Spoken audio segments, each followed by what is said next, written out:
I just got back from Ofunato in Iwate prefecture on Monday night, so I haven't had a whole lot of time to prepare for this. So if it's a little confusing or not as cohesive or comprehensible as it should be, I'm sorry. So let's go. As Nano-san introduced, I was at Google actually, I was only at Google for about half a year in Mountain View. Before that, I was at Yahoo in Sunnyvale for about 3.5 years. I was on the Google Maps. I was on the what was called the Japan Product Focus team, working specifically on Google Maps and a little bit in local search. But I didn't actually do a whole lot because I was only here for about half a year. And I'm here today to talk about my experiences in the disaster zone. As many of you probably know, the tsunami occurred on 3/11. But my story actually goes back to March 11th, 2009. As fate would have it, March 11th, 2009 was the day I left Google. That was my last day at Google. And I left because I kind of wanted to experience life outside the office. I had been in Silicon Valley for 4 years. And I was starting to get tired of staring at the computer screen all day, every day, all night. So I hit the open road, so to speak. This is a picture that I took in Nebraska, which I think is a beautiful place. There's not much there. And eventually, sorry, to backtrack a little bit, I want to tell the story of how I got to where I am, because I think of it as one journey. So bear with me. This isn't Iwate Prefecture. Later that year, I ended up buying 60 acres of land, which was something I always wanted to do. This is in Northern California. And then I started building a little hut called Hut 1.0 because I'm not very imaginative. This is really tiny. I'd never built a structure before, and this was a custom design that I sketched together. It's only 6 feet by 8 feet, so it's about 2 meters by 2.5 meters. Very, very small. It finished pretty quickly. It's my little kitchen. It's pretty comfortable. I had my own little solar set up because my property didn't have any electricity at all. I did a little garden 1.0. Had mixed results. That's corn, which grew okay. But I had no water, which makes things difficult. This is my water tower. For irrigating my garden, since you need water pressure for irrigation to work. And if you're not connected to the city water system, the only way to get pressure is to lift your water up. And so I built this little water tower, which kind of worked. The problem with Hut 1.0 was that it had absolutely no insulation. And even though I'm in California, I'm at 4,200 feet elevation. That's about 1,400 meters. So in the winter, it goes down to as cold as minus 10 degrees Fahrenheit. It's probably minus 20, 25 degrees centigrade. So it gets very cold. So of course, if 1.0 is not good enough, you upgrade to 2.0. That's the actual Google SketchUp, the snapshot of the Google SketchUp document that I used to do the design. I have absolutely no architecture background or anything, but when you're a software engineer, it doesn't matter, right? You just you just build it, and if 1.0 doesn't work, you build 2.0, and if 2.0 doesn't work, you build 3.0. Next thing you know, well, anyways. So I got some friends, and we started building it. This is, it's what we call the raising, literally raising it from the ground up. And my friends were only there for a weekend, so I did the rest of the work on my own, which took a while. I was hoping to get it done before winter, but it snowed before I even had the walls up. But I just kept working on it a little bit at a time. It's me working inside. And by January of this year, I got it to a point where it looked mostly like a home. The shiny material on the outside is insulation.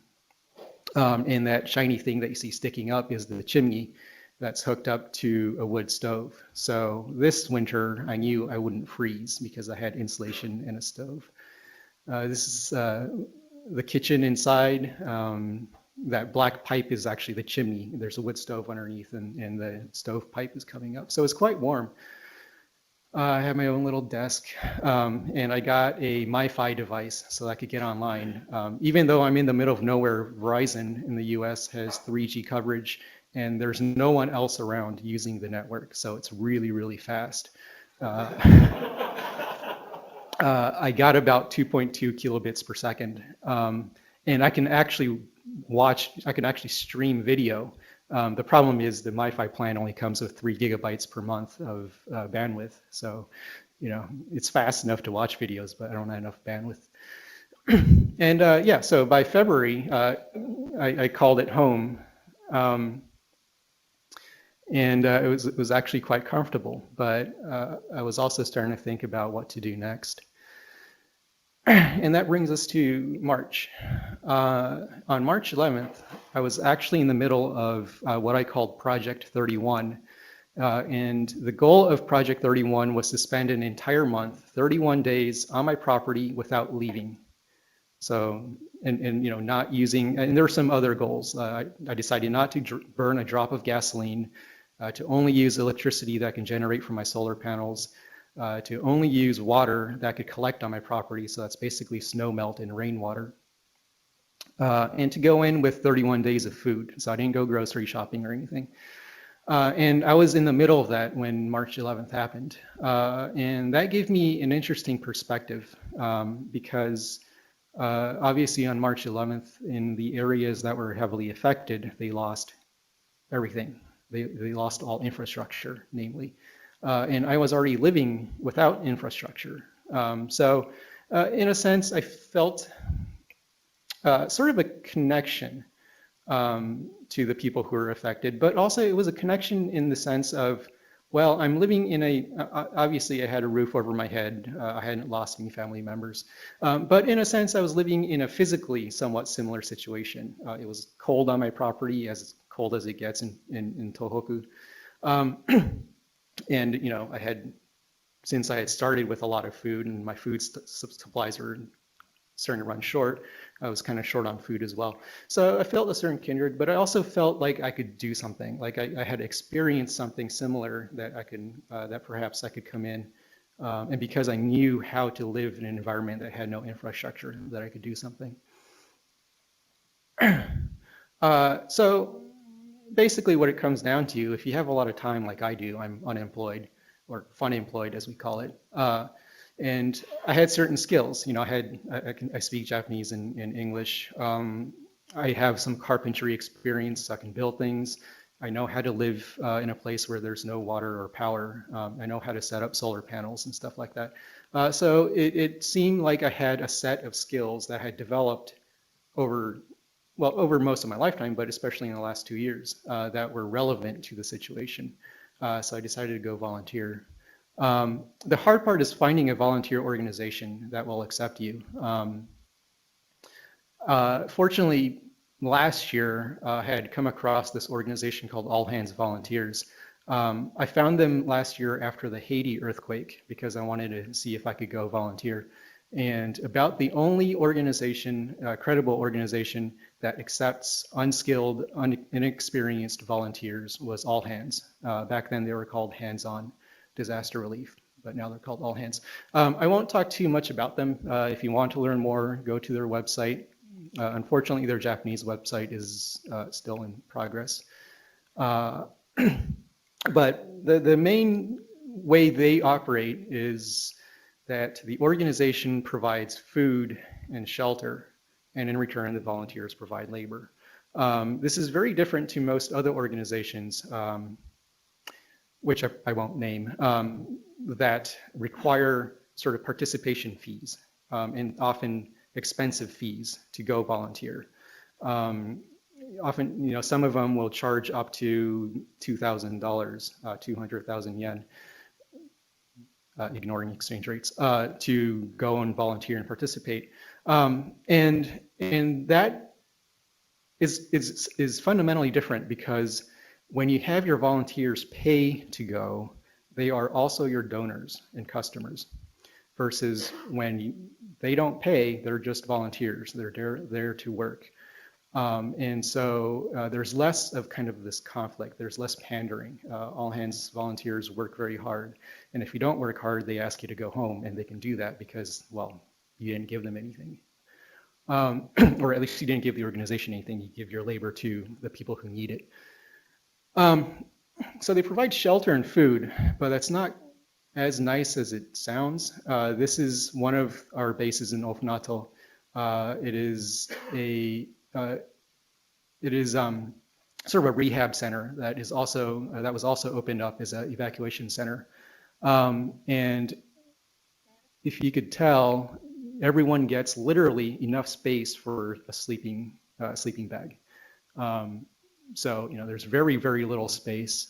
Everyone sleeps in sleeping bags pretty much, and some people do this for weeks and weeks and weeks. And as for food, the dinner budget is 200 yen per person, which is not much at all. I actually had to cook for people on one of the projects, and it's pretty challenging to come up with a meal that is substantial enough to feed hungry workers, but also healthy and nutritious for 200 yen per person. But we manage, and sometimes there isn't enough food and we go hungry. But I'm going to talk a little bit about the actual work we did. I'll just kind of blaze through it, and then I want to try and leave as much time as possible to questions at the end. We initially started off with a lot of debris removal, and this is sort of a before and after picture. This was a dry cleaners, and this particular room was only about maybe 2-3 hours worth of work, and then so you get a sense for how quickly manual labor can get through this kind of thing. And the reason we do this by hand, obviously, is because you can't do it by machinery. For debris that's outside, the city hires dozens and dozens of heavy machinery to come and pick it up and put it in dump trucks. But as for anything that's inside, the city doesn't do it. It's up to the individuals and business owners to do it. And obviously, it's a daunting task. If you were faced with something that looks, that's what's on the left, you probably wouldn't know where to start. But when you have 5-6 people, it goes pretty quickly. This is another example. This was debris on the outside, but it was kind of a tight spot, and there's farmland around, so we decided that it was probably better to do it by hand. Another project we started fairly soon that I helped coordinate was to clean up a school. Obviously, working in individuals' homes is great, but when you work on public projects, you can potentially affect or impact more people. And this is one of the campuses of Takata High School in Rikuzentakata. And the school was hit pretty hard, and they decided that they weren't going to use the school as a school anymore. But we talked to them and said, well, what if we cleaned it up? And they said, well, if you clean it up, we'll probably use it. For instance, at the time, a lot of gymnasiums, taikang, in elementary schools that were being used as schools were being used as storage depots. So, these kids would go to school and their gym would just be filled with boxes. And so they won't have anywhere to have their to run around or play basketball or whatever they would normally do. So our idea was, if we clean this school up, or the gym in this school up, they can move the supplies to this school so that, in schools where there are actual students, they can use their gymnasium for what they're intended for. Yeah, so this particular school, they got water up to probably yay high, and that's all mud. Yeah, and this is the mud is everywhere. Anywhere where there was flooding, the tsunami left mud behind, or sand. And oftentimes with it, there would be debris, dead fish, and so on and so forth. And this is one of the classrooms. It's a before and after picture. It looks like it's one big picture, but on the left is the before, on the right is after. And as you can see, we got it pretty clean. This is one of the hallways. Another job that we started doing, because in Ofunato there were relatively few debris jobs left, as in people had already done a lot of the debris removal themselves. And the next step in the recovery process is to rehabilitate the homes. And the first thing you have to do, or one of the things you want to do, is to take up the floorboards and wash them and clean out the space underneath the floors. And this is work that would normally be done by carpenters. But the reality is that the carpenters are overwhelmed. There just isn't enough carpentry skill to go to every home that was affected and do this work. And we don't want to take work away from carpenters, so we work very closely with them and make sure that we're helping the carpenters instead of taking jobs away from them. And we also wanted to make sure we did it right. We didn't want to go in and create more work for the carpenters who might come in and do the actual repairs. So we worked with one of the local carpenters and he taught us how to do it. And then we continue to do it, or at least try to continue to do it that way.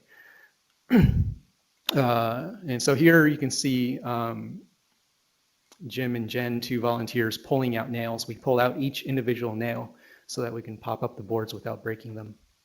Another problem is there aren't a whole lot of building supplies. So even if they wanted to replace the boards, they may not be available. So in many cases, we would try to reuse the boards so that they could clean it and put it back in and not spend more money on buying new boards. And then there's usually a little bit of cutting involved.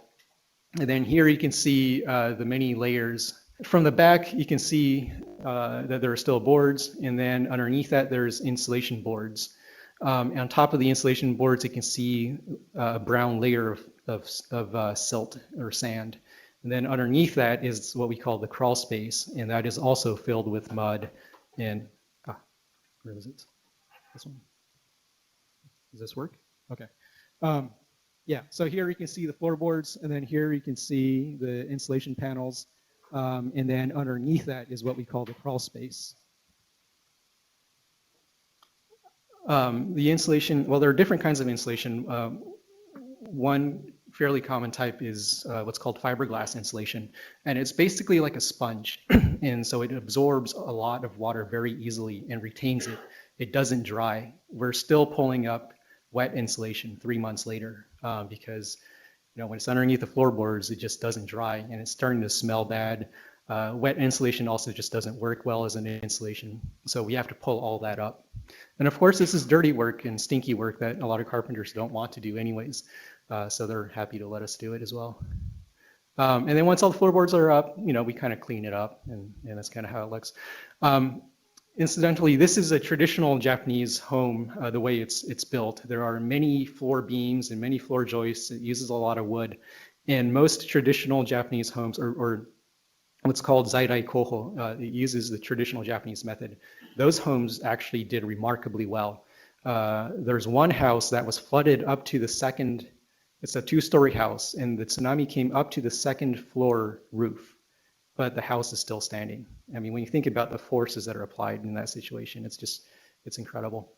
On the other hand, some of the newer methods don't work quite as well. This uses a strange variant of sort of an American 2-by construction method, and you can see that the floors caved in.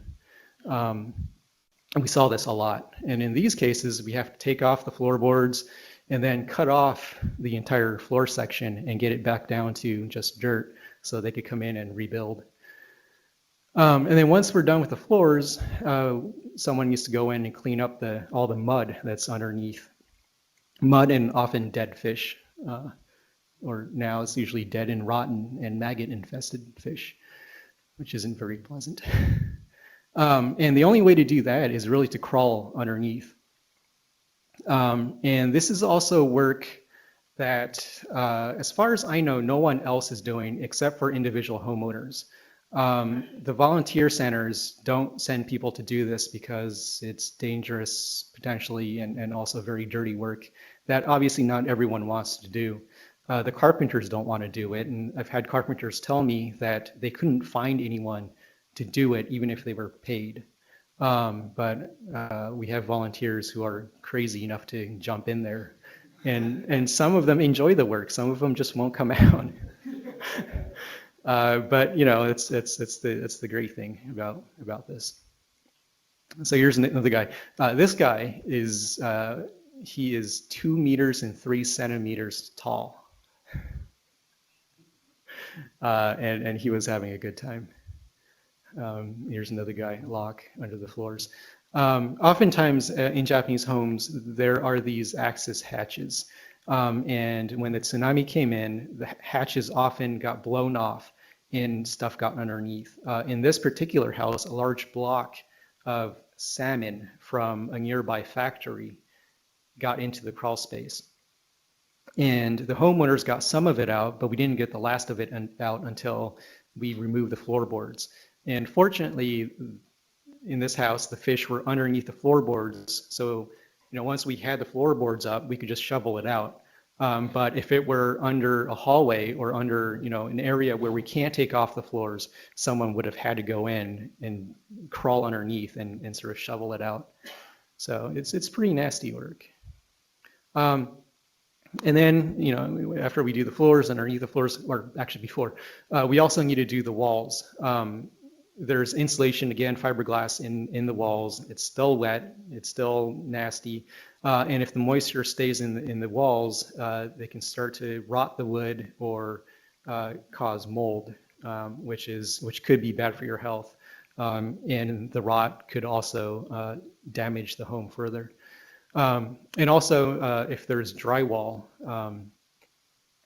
if it gets wet, it's not usable anymore, so they need to replace it anyways. So we spend a lot of time removing drywall. And once the walls are off, this is kind of what it looks like. Those big X's, by the way, are fairly unique, I think, to Japanese construction. You don't see that in the US a whole lot.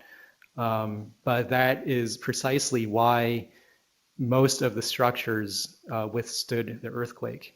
You know, because before the tsunami, there was a magnitude 9.0 earthquake, which is the 4th largest in recorded history. And the one thing that's really striking when you go to the disaster area is that most of the homes look perfectly fine. There's basically no earthquake damage. It was all tsunami damage. But if a same scale earthquake were to happen in California, the results would be a lot more catastrophic. And I used to live in San Francisco, so it's something I used to think about a lot.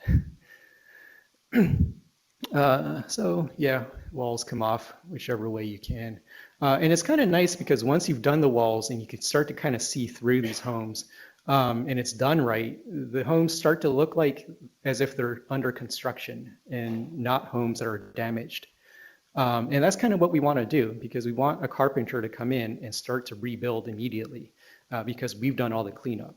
And I think it's also good for the homeowners because, you know, instead of seeing what the tsunami did, they can sort of start to see forward, right? They can say, oh, this is a home that could be rebuilt. You know, that's very rewarding work. Yes, and this is not wallpaper, it's mold. We saw a lot of that. And then we also work pretty closely with the city. This is again in Ofunato.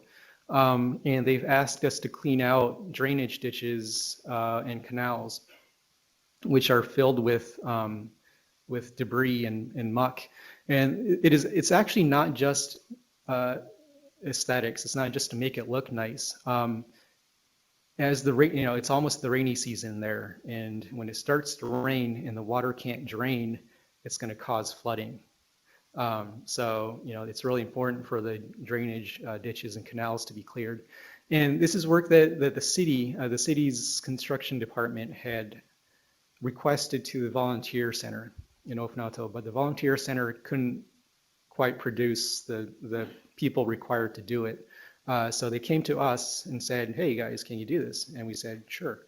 And so basically every day now we have at least 8 to 12 people, working in the canals.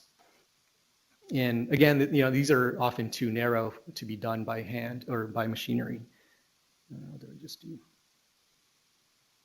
Sorry. To be done by heavy machinery, so it has to be done by hand. And you could do a really good job by hand. This is another example. Looks pretty good. And then eventually, we started saying, well, why stay in Ofunato? There's the whole coast was affected, and why can't we go somewhere else? And the reason why it's difficult to go somewhere else is because it's actually very difficult for an organization like All Hands, a foreign organization, to go into a community and start doing work. I'll talk a little bit more about that later. But so there's a lot of sort of upfront cost and a lot of friction in doing that. And also they just need, staff member and stuff like that. And it becomes logistically challenging. But All Hands in the past has done what they call satellite projects, where they send a small team to different communities, sort of far away from the main operation. And in our case, we went to Yamada, which is located about 60 kilometers north of Ofunato. It's in Iwate. In Yamada, forgot to get them, something like half of the, according to the city officials, more than half the homes in the town were more than half the buildings in the town were destroyed or damaged.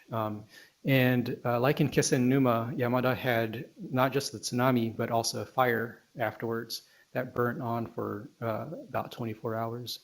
And this is what the downtown area looks like. It's absolutely devastated.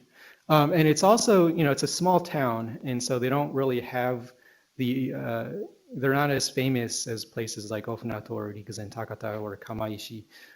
So my impression was that they didn't receive quite as much support. And so it seemed like a good place for us to go, and we were made some introductions. So I took a team of between 8 to 12 people up there. Because the living conditions were pretty crude, I had to stay the whole time, but the other volunteers rotated on 4 to 5 day rotations. And you could see a little bit of the destruction in the background. Basically, that used to be, there used to be a seawall that went all the way across, and it's no longer there. Yeah, it's my one action photo. And we were working with a Shinto shaman, and this is one of the shrines that he oversees, and this became our campsite. The shaman is on the right. He's a chain smoker, but he's like 87 years old and still pretty healthy. So yeah, and the conditions were pretty. It was basically like a camping trip. We were doing all the normal work that we do. We were gutting, that is, doing the floors and walls in the shaman's house. And then we were also helping remove debris from one of the shrines. But at the end of the day, instead of going home to a nice warm shelter, we went back to tents. Some of them leaked when it rained. But it was also kind of fun because we had a campfire and we had to cook our own meals. And the worst job was at the fish factory. So a lot of the coastal towns obviously, have big fishing industries. And so, they have a lot of fishermen, but also factories that process the fish, sort of canneries. So they would smoke the fish or cook the fish, stuff them in cans. And obviously they're right on the coast. So when the tsunami hit, all the fish got washed out of whatever containers they were in and scattered about. We were finding fish, like clumps of fish, maybe 2 kilometers inland that were just washed in. But it was obviously the worst at the factory itself. And for some reason, they couldn't dispose of the fish because at first they were trying to bury it in the ground, but then they ran out of space to bury the fish. That's how much fish there was. And they wanted to dump it in the ocean, but that would have been illegal. And it took a while, I think, for the government to kind of authorize a disposal method. And ultimately now they're dumping it in the ocean, but they need to make sure that it's to separate fish from non-fish. Because fish, it's fine, but there's also plastic, cardboard, stuff like that in there. And again, this is a job for humans with hands. I was there on Monday morning, and I had to throw away all the clothes I was wearing. And when I got back to base, I stepped into the office, and everyone started yelling at me to get out because I smelled so bad. And I had a suit on too, so it's not like I was touching the actual stuff, but that's how bad it smelled. And it is a lot of fish. Everything in this picture that's brown is fish. And it's maybe about 30 to 50 centimeters deep. It's been sitting there for 3 months now, so it's obviously rotten. I'm sorry, you guys are having lunch next time. But this is what it is. So there's, it's infested with maggots. The really scary thing is the maggots are also dead.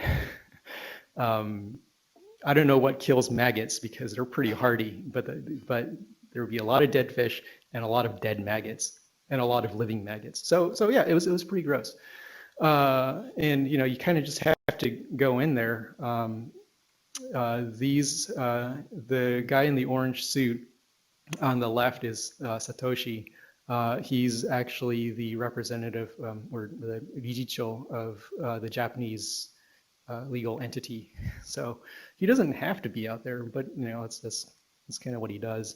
And then the guy on the right, Chris, he's a longtime volunteer. He showed up, I think, a couple of weeks in, and he's staying there for as long as necessary. So he's there for 3-4 months, doing essentially this kind of work every day. And I have a lot of respect for them because, frankly, I can't do that every day.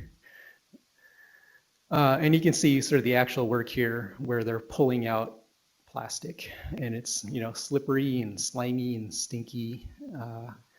These are actually local employees, I think, but the reason we got called in was because they were willing to pay people to do it, but they just couldn't get people to do it. And at the end, we said, okay, we'll do it, and you don't have to pay us, but maybe you could do some favors for us some other way. So yeah, everyone who works, all of our volunteers who work on this site, obviously we don't get paid, the organization doesn't get paid.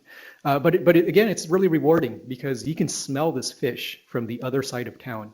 We lived maybe 3 or 4 kilometers away from this plant, and we can smell it if the wind blows just right. So it's stinking up the whole city, and it's good to actually make it go away. Like Ofunato is not supposed to smell like rotten fish. Okay, so that was sort of the work. Let me do a time check real quick. Okay, I want to talk a little bit about sort of the challenges that we faced, especially as a foreign volunteer organization. The biggest challenge was earning trust. The Tohoku region itself is known for being isolated. In Japanese, we say hitomi shiri suru. They're very reticent when in contact with foreigners. And on my second day on the project, I went to evacuation centers and talked to individual evacuees and said, "Is there anything we can do to help?" And some of them won't even talk to us. Some of them will just sort of scoot away and look at us suspiciously. And there is a reason to that to some degree. There were a lot of organizations, in the weeks after the the tsunami, and not all of them had good intentions, or all of them had ulterior motives. Some of them were religious organizations, and also, apparently. I don't know about this time, but after the Kobe earthquake, apparently there were organizations that claimed to be volunteers, but then sent bills later on. So people were really reluctant to accept our assistance. It was also difficult to establish a good cultural understanding within All Hands, the organization. They had it's a new organization. They started after the Indian Ocean tsunami, the Sumatra coast tsunami. And they've only worked in places like Indonesia or Haiti. These are third world or sort of developing countries where there's very little infrastructure. The government isn't nearly as competent as it is here. And so they were able to just go in and do whatever they wanted because the help was simply needed. But in Japan, that's not really the case. The government is very much intact, and even though they are criticized, they did a lot. And also, most communities still had the skills and the expertise to do a lot of the work that we were doing on their own. So it wasn't so much that we were needed. It was more that if we could help, things might go a little faster. And it was, and also, I think in Japan, you have to be a little bit more careful about your presentation, about how you appear. So, when we're doing gutting work, that is when we're going into individual homes and removing drywall, if you worry just about the end results, you might go in with a sledgehammer and start swinging it around. But obviously, that's not gonna fly in Japan. If it looks like what you're doing is careless, or if it looks dangerous, people will become reluctant to accept your work. So, we had to remind volunteers, especially volunteers who had worked in places like Haiti, where they were slinging sledgehammers most of the time, that they had to just work a little bit more carefully. And also, Japanese homes have very nice wood. A lot of it is exposed, and so it's just generally more delicate, and the level of craftsmanship and skill is much higher. So there's a lot to be careful of. So that was kind of challenging at first. And communication, of course. Unfortunately, we have a desperate shortage of Japanese speakers there. Most of the volunteers do not speak any English at all, and a handful speak a little bit of English, or speak no Japanese at all. A handful speak a little bit of Japanese, and a very, very, very small minority, maybe I would say less than 10%, speak both languages. So making sure that there was a bilingual person on each job site, because we would split up into 7 or 8 teams and work, in a single day. We would be in 7 or 8 different places, and we have to make sure there's a translator on every single site, which means we need 8 translators, and sometimes that was very difficult. It still is, because we simply don't have 8 bilingual people. But on top of that, when it comes to Japanese and English, or a lot of East Asian, anyways, in the case of Japanese and English, it's not just a matter of translating the language. There are different styles of communication, and you guys might face some of that here as well, where, for example, in English, for Westerners, you just say things. Whereas in Japanese, or if you're Japanese, you don't just say things. If you say something, it's really significant. If you want to just say something, you look at someone funny, and that sort of implies that you have something that you want to get across. So that was one of the difficulties too. There were a lot of cases where the American or Western staff members would come to me later and say, well, if there was this problem, why didn't the Japanese people say anything? And I would say they did, but it turns out that they maybe suggested something.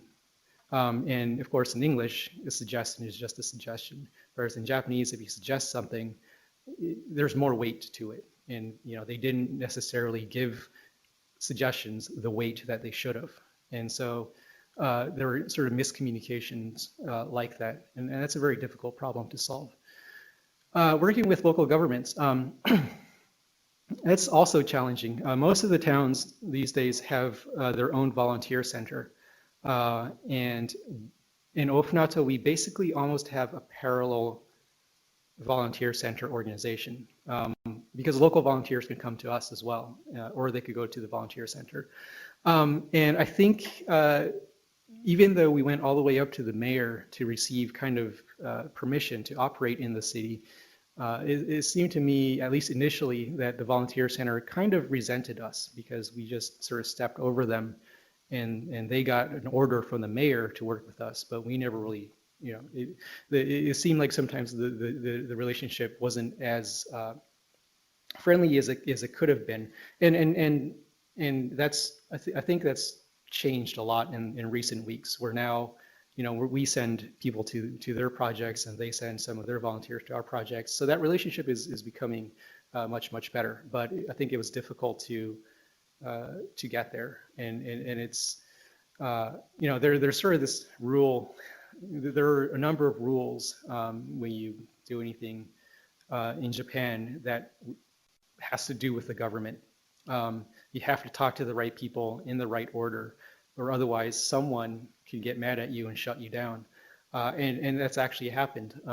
We actually got yelled at from a politician in Rikuzentakata, and he threatened to prevent us from doing any further work in Rikuzentakata. So it's a real problem. And yeah, meeting needs. Whenever it comes to volunteering, people say make sure you do, make sure what you provide is needed. And again, as sort of a foreign organization that has experiences working in very different circumstances, I think, and I say this because, sometimes I feel like All Hands as an organization kind of has one direction that is different to necessarily what is needed. And again, because the staff are mostly foreigners, they can't communicate with the locals very well. And so they kind of do what they think is good. And for the most part, it is. But I think sometimes other needs that could be met aren't being met. But again, to a large extent, it falls on the Japanese speakers like myself to try and fix that. Logistical. Whoops. I show you conditions on our base where people are just sort of packed into a tiny room. And it's very difficult. It's still pretty difficult for us to find a good base because any decent housing is going to evacuees. For example, in Rikuzentakata, we were going to use a campground, but then they decided that the campground was going to be used for temporary housing, or they were going to build temporary houses in the campground, so we couldn't use that space anymore. And we have two bases, and one of the bases there's no shower, and we do stinky work all day, and it's sometimes difficult to find a place to go bathe. And lastly, it's very emotionally challenging. It's very challenging at an emotional level. You obviously see a lot of destruction. And in my case, the destruction didn't affect me until much later on, probably not until the last 3 weeks.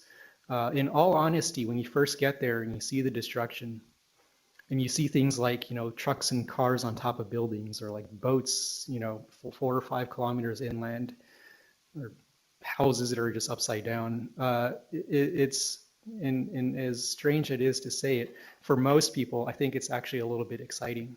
When you ride in a bus with these people, and there's a sense of excitement, people are taking pictures, even though that's a little bit frowned upon.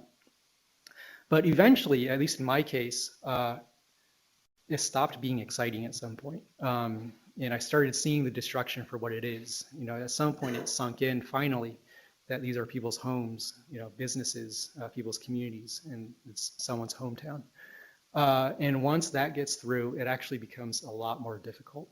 And the way All Hands works is, it's borderline crazy when you think about it. I don't know of any other organization in Japan that has people doing the kind of work we do, the physical labor, out, in the middle of the destruction for months at a time.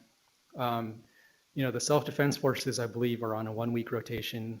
A lot of volunteer organizations rotate, like Peace Boat is one of the big ones. They rotate people on a weekly basis. I talked to some policemen who had been sent from Chiba prefecture, and they were also on a 1 week rotation. So everyone else only goes for about a week at a time, but we've got people there for 2 months and longer. I myself know that I'm starting to reach the limits of what I can tolerate emotionally. Okay, sorry, I'm running a little bit late. Just very briefly, there are some things that I thought worked really well. I already talked about the traditional. This is just generally things that seem to work well in the region, not so much what we did right, but more things that worked for a change. And the traditional construction methods, again, a lot of them withstood the earthquake just fine, and also, didn't get washed away in the tsunami. And I suspect that a lot of those houses, they'll start to study and learn how to build those. Obviously, the water went out, but there were quite a few wells and springs that people were able to use to draw water.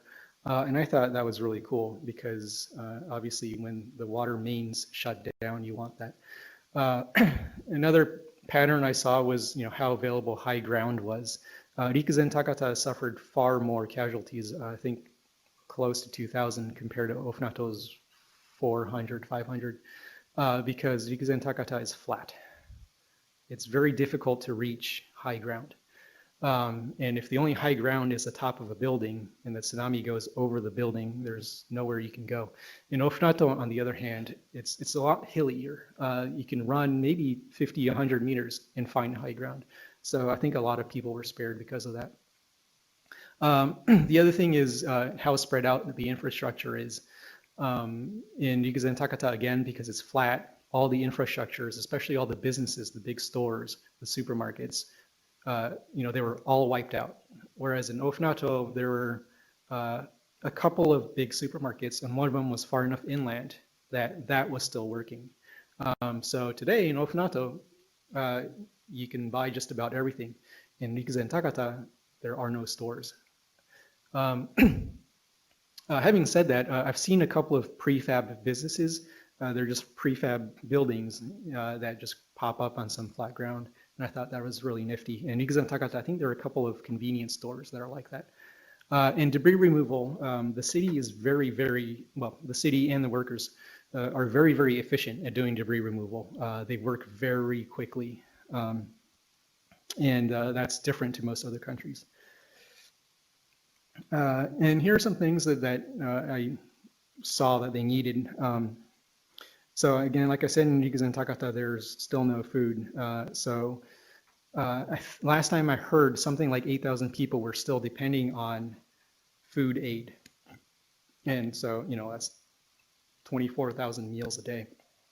Another common need is water. A lot of badly damaged houses still don't have running water, and the government won't provide water for cleaning. But obviously, if you want to move back into your house, you want to clean things. So people are taking, dirty dishes, dirty floorboards down to the river, literally down to the river to clean them. And there's a shortage of money, of course, construction supplies and carpenters. There just aren't enough carpenters to go around. There's also the recovery plan, I think, is still in the works. So I talked to homeowners who were eager to start rebuilding, but couldn't because they weren't sure if they would be allowed to rebuild or what they would need to do differently because the government hadn't come up with a plan yet. Obviously, that's a very difficult problem to solve. So it takes time, but it is, from what I saw, it is delaying the recovery process. And housing, I think something like 80% of temporary homes are either completed or under construction, but there are still, like 83,000 people living in evacuation centers. The temporary homes are very nice, but they're also not very imaginative. They're all single story, which isn't an efficient use of land. One of the problems is there isn't enough flat land to build temporary houses on. So they need to stack them up, but they're not really doing that. So that's an ongoing problem. Technical challenges, I probably should have gotten to this sooner. I do have a couple of requests for the GO people. And I know how hard this is because I used to work with you guys. The satellite, the updated satellite and aerial photographs that Google did was very much appreciated on the ground.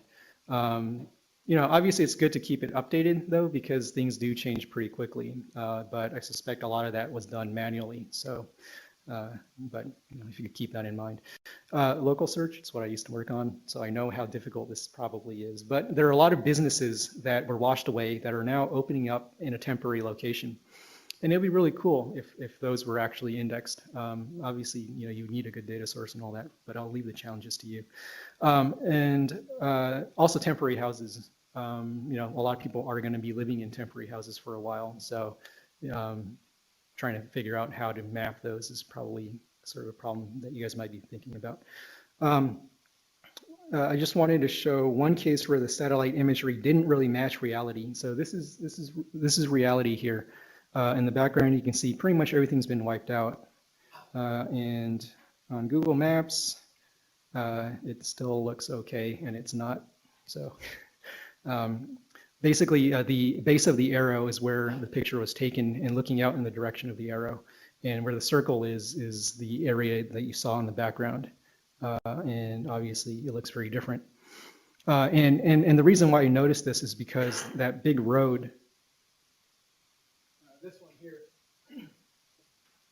that used to tie two communities together, and that road is no longer there. So every 5 minutes, a car comes down, turns around, another car comes down, turns around. And they're probably using someone else's GPS systems, but you guys might be able to do a little bit to help that. Another big problem is photos. There are a lot of photos that got washed away and are currently being recovered, but there's no good way to match them up with the owners. And right now, people are washing the photos by hand, putting them up in evacuation centers. People go and look at them. And it seems like a problem where maybe a little bit of technology would help. Google has book scanners and stuff like that that might make it possible, and a lot of storage. There are obviously privacy concerns, but a little bit of scanning, storage, maybe a little bit of artificial intelligence might go a long ways, possibly. And also NPOs are very bad at technology. While I was working with All Hands, I ended up building a database for them because they were tracking projects for different jobs on paper. And so, there's probably some opportunities for engineers like yourselves to work with NPOs and solve their technical problems. And finally, what you can do to help, you can volunteer with us, especially if you speak Japanese and English. We're short, especially if you're bilingual, and you can also donate money. So that's it. It is now noon, but if there are any questions, I would like to answer them. Good. Not a question, but I have been contacted with the All Hands volunteer with NPO, and I've met with the chairman and the and Hirota, with Canals Ditches. They are asking us to support something. We are volunteers. So we are considering to send them as a Rikuzentakata project, but we couldn't for some reason. But if you are interested in this project, I can contribute to from there. They're supplying the accommodation and food, so only you need is the clothing and the transportation. Yeah, you pay for your own transportation, but once you get there, they supply food and shelter. And going as a Google Serve project sounds like a great idea. There have been other corporations that have sent large groups to us. But also individually, if you would like to go for longer, that would also be very much welcomed if you could get the time off, because there's a lot you can do in 2 days. But when you stay longer, there's even more you can do because you become you can affect the organization and become more influential. Thank you. There's a. So I'm wondering what local residents are doing these days. So I asked this question because there are some news that the people is living in shelter just so that they are time looking at small outside of the shelters because it's very busy, and then actually people trapped in the houses and watch out of the Mhm. road, something like that. True. Yeah, I haven't been to an evacuation center in a while, but when I went there on my second day on the project, I was going around talking to people, asking if there's anything we could do, and many of them said, "No, we lost everything. There's nothing you can do." Um, and there's nothing for them to do in some cases too, because if they might have lost their jobs, or there's no reason to go back to their homes because there's nothing there. And I think that is a problem. I've met at least one local evacuee who was also trying to organize events for evacuees. Um, yeah, I didn't mention this, but that's actually a very big one. The emotional well-being of the evacuees, especially the elderly and the kids, that's a huge, huge problem that probably isn't getting as much attention as it could. Um, so, yeah, from what I saw, I think that sounded pretty true, that during the day, especially the elderly or the jobless, there didn't seem like there was a lot they could do. And obviously that's, it's bad for their emotional health, mental health too. So, So do you think that it is possible to create a job for them that by providing some volunteer job for them? But I'm not sure that it might be a bit difficult physically or psychologically for them. right. Yeah, actually the city, many of the cities seem to be doing that. We saw a lot of, the city would hire, say, people from the construction industry and have them help with debris work. Or in Yamada, I saw a group of fishermen who also can't fish because they lost their boats or maybe, for whatever reason, who are also doing debris clearance along the harbor and stuff like that. So that is something I think that the cities are doing. I don't know if in I mean, this is in an area where I don't know much about, but I did see a little bit of that. Yep. You mentioned that the government isn't doing as bad as people are criticizing it. But what's your sum up of what they did right and what they did wrong? The government, the local government, the state government. Yeah, it's kind of difficult to go on record to criticize the government. Uh, I guess it seemed like, well, they were very quick to restore a lot of the infrastructure. I mean, again, compared to many other countries, the roads were cleared very quickly. The debris is being cleared very quickly. And for the most part, I think the government has, from what I saw, I think the government has been, given the circumstances, has been pretty effective. They're not perfect by any means, and I don't know enough about Japanese politics to be able to say whether one party would have done better than the other, because I know there's a little bit of that going on. The one thing I will say, though, is that there are still areas where I think the government isn't as creative as they maybe could be. And I don't say this so much about the government. Actually, I would say this about the volunteer centers, which actually isn't run by the government. It's run by a separate organization that kind of runs like the government, though. And that's one of the challenges for us to work with them, is because they only accept certain kinds of work. They only do debris work, but they don't do mud removal. They don't do a lot of the carpentry jobs. They also don't work when it rains. So it's not really a downside, but it's been very difficult for us to say, hey, we do things a little bit differently, but we still want to work with you, because it's kind of, you work within their framework, or it's very difficult to work with them. But again, I think it depends on the community, and also how we actually build up the relationships. So I don't really want to generalize there. And again, I haven't worked too much with the governments, so I can't really. I probably shouldn't say a whole lot about it.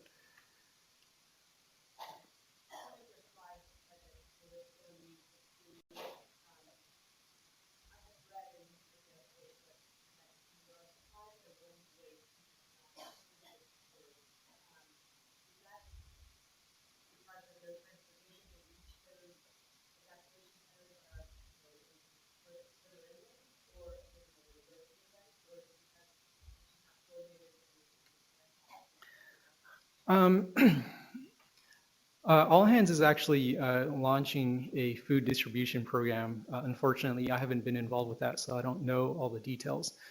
So again, this is sort of just my impression, which may not be accurate.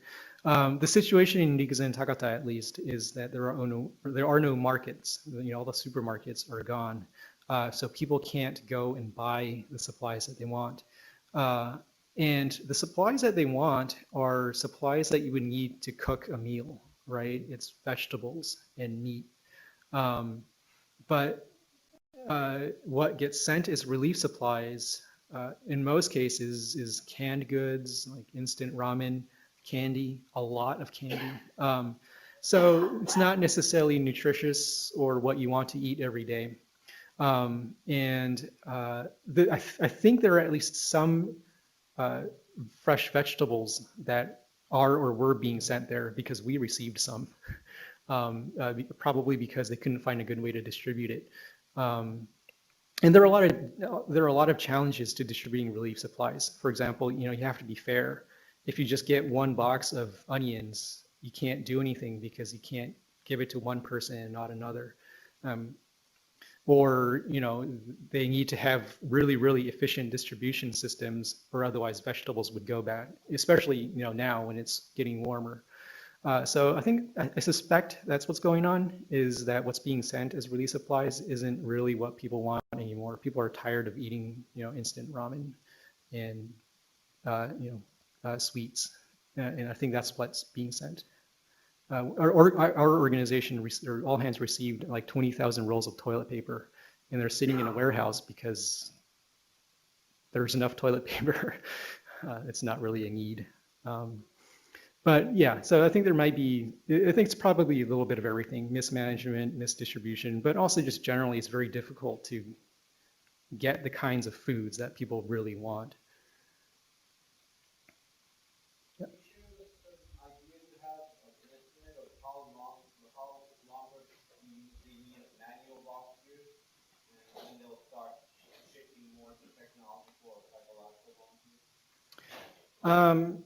I don't think I'm really qualified to give estimates. All Hands was initially planning on having a project up until until mid-July, and then recently extended, I believe, until the end of September.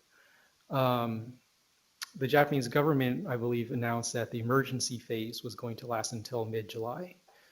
But the rest, it really depends on the community. In Ofunato, for example, I think I already said this, but there's not much debris clearance work left. In other communities, there very well may be. There are other smaller communities like Otsuchi, just north of Ofunato, south of Yamada, which was hit very hard. And I heard that they didn't have nearly enough volunteers. So it really depends on the community. My impression is that there's more support going to Miyagi than Iwate. Partially probably because the number of victims in Miyagi was about double what it was in Iwate.